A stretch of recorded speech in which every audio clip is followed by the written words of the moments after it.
Good morning, friends. So, in this lecture, we are going to discuss about full Nyquist plot, which is derived from the polar plot.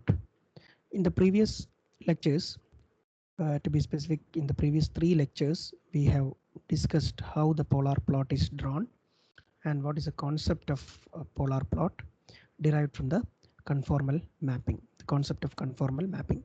So please go through those lectures to understand this particular lecture. Now draw the Nyquist plot for g of s into h of s equals 1 by s into s plus 1. Now the procedure is similar.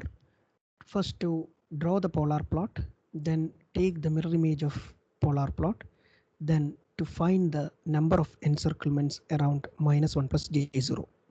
These are the 3 basic steps to draw the full Nyquist plot. So for drawing the polar plot, we need to first derive the expression for magnitude from this open loop transfer function, and then substitute omega equals 0 and omega equals infinity, and then find m0 and m infinity. Similarly, we'll find the expression for phase angle for this open loop transfer function. Then we will substitute omega equals 0 and omega equals infinity, and thus we find phi 0 and phi infinity. Then we get the starting direction, ending direction, and we starting magnitude, ending magnitude, starting angle, ending angle, and we'll draw the polar plot. You see here, as discussed, this is the polar plot for this part, the bottom part. This is the polar plot for 1 by s into s plus 1, because we have already studied that for adding a pole at origin, if we add a pole at origin with an existing polar plot, then the whole plot will shift by -90°. So this is the actual plot, that is for 1 by s plus 1. This is the actual plot.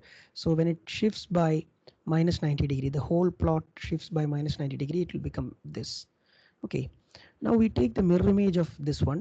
If we take the mirror image symmetric to this particular plot, then we'll get this one, right? So now we can combine both.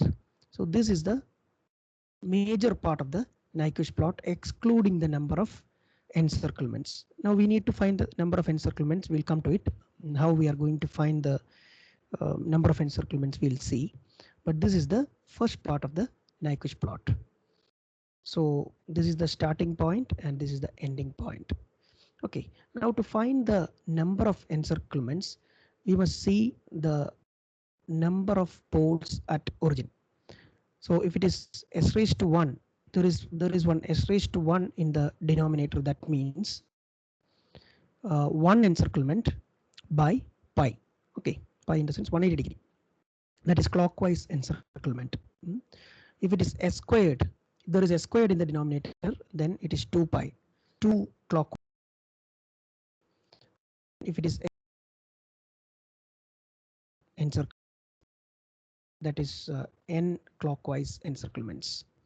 Now the Nyquist criterion says that number of encirclements around -1 plus j0 equals p plus minus z plus, where p plus is the number of right half plane poles for the open loop transfer function. In the question, we will be given open loop transfer function, because through Nyquist plot we are trying to comment on the closed loop stability from the open loop transfer function. So this is the right half poles for the open loop, right half open loop poles, this p plus.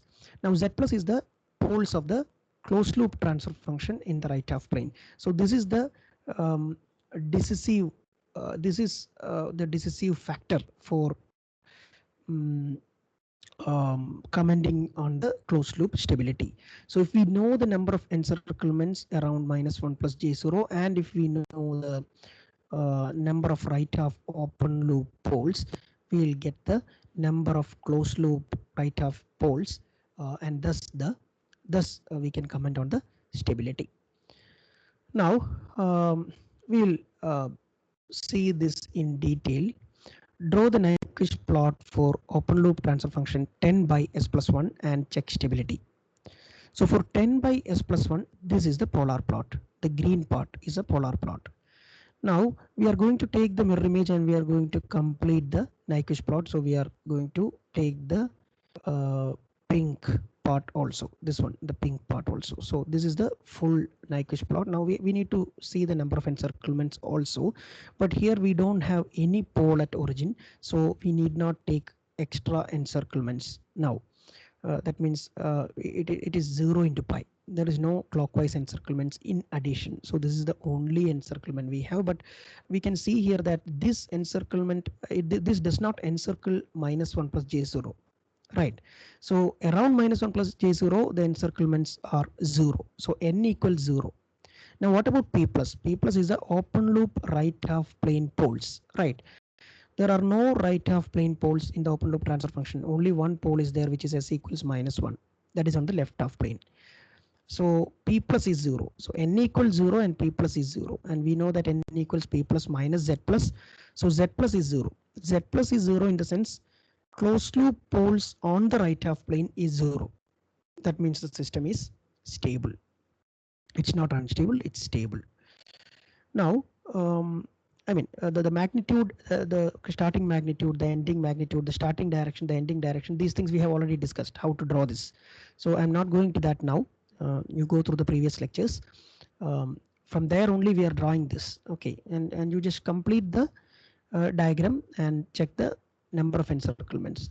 Here there are no extra encirclements. Now, coming to the next problem, GH equals 10 divided by s squared into s plus 2 into s plus 1. So initially we are going to find the polar plot. We are going to draw the polar plot for 10 by s squared into s plus 2 into s plus 1. So this is the polar plot. This is the polar plot for 10 by s squared into s plus 2 into s plus 1. The upper part. Okay. See the previous lectures for the procedure. We are adding two poles at origin and one finite pole to 10 by s plus 1. So that can be the shortcut, or you can find the expression for m and phi, then substitute omega equals 0 and omega equal to infinity, find the starting and ending direction and draw it. That is also possible. So this is the plot. Now you take the mirror image. So this is the mirror image, right? So these the first part of the Nyquist plot is now over. Now the next step is to find the number of encirclements. To find the number of encirclements, you need to check the number of poles at origin. Here two poles are there at the origin, so 2 pi encirclements will be there. Now from where will we take the 2 pi encirclements? By finding the number of encirclements from poles at origin, we start the encirclement from the termination point of the first part of the Nyquist plot, and we end up in the starting point of the Nyquist plot. That means the encirclements will start from here. This is the ending part, right? At present this is the ending part, so it will start from here, and this is pi. This semicircle gives you, semicircle of radius infinity will give you pi. But here there is s squared, so 2 pi encirclements, clockwise encirclements should be there. So this is pi, this is 2 pi, and it will end at the starting point of the Nyquist plot. This is the starting point of the Nyquist plot. So this is the ending point, and it will end at the starting point of the Nyquist plot. It is not properly drawn here. You have to draw like this. That is this is I'll go through the shape now. It goes like this, goes like this, right? Then it will continue from here, pi, 2 pi, and it will end up at this point. Okay, that is what is the number of encirclements. Now we need to find, if we want to find n, then we need to find the number of encirclements around -1 plus j0. The -1 plus j0 point is here, right? When you draw a line from here, just draw a line from here, so it will intersect 2 points. So 2 loops are there, because this is also a closed loop and this is another closed loop. So 2 encirclements are here. Basically 2 encirclements are around -1 plus j0. So n equals 2 here. Now what about P plus? P plus is right half open loop poles. There are no right half open loop poles in the given expression, right? So this is 0. 0 minus z plus is minus 2. So minus z plus is minus 2. Z plus is equal to 2. Z plus is the closed loop transfer function poles on the RHP. So as two closed loop RHP poles are there, the system is unstable. Okay, now we will move on to the next question to find the range of K. How to find the range of K from Nyquist plot. We'll have a break now and we'll continue with the next session.